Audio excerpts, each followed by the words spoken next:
ഞാൻ B J പിയോട് ചോദിക്കുന്നു, B J P പ്രതിനിധിയോട് ചോദിക്കുന്നു, ആ ദുരന്തം അതിതീവ്ര ദുരന്തമാണോ? നിങ്ങൾ ഞാനൊരു എന്താ പറയാൻ ബുദ്ധിമുട്ട്? എന്താ പറയാൻ ബുദ്ധിമുട്ട്? ദേശീയ ദുരന്തമാണോ എന്ന് ഞാൻ ബഹുമാന്യനായ ഞാൻ ഒന്ന് ചോദിച്ചു, അത് അതിതീവ്രമാണോ? ഷാജി രാഘവൻ, നമ്മൾ കണ്ട ആ ദുരന്തം അതിതീവ്രമാണോ?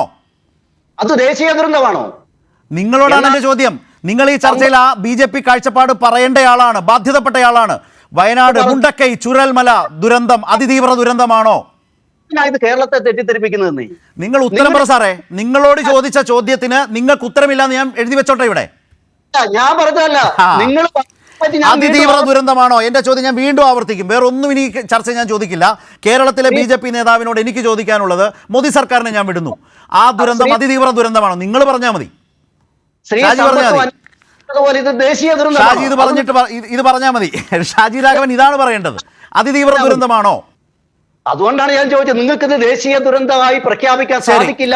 ഷാജി രാഘവനും ഉത്തരം പറയാൻ കഴിയില്ല. കാരണം താങ്കൾ കേരളത്തിലിരുന്ന് കേരളത്തിലെ മനുഷ്യർ ഇത് കാണുന്നു എന്ന നല്ല ധാരണ താങ്കൾക്കുള്ളത് കൊണ്ടാണ് പറയാത്തത്.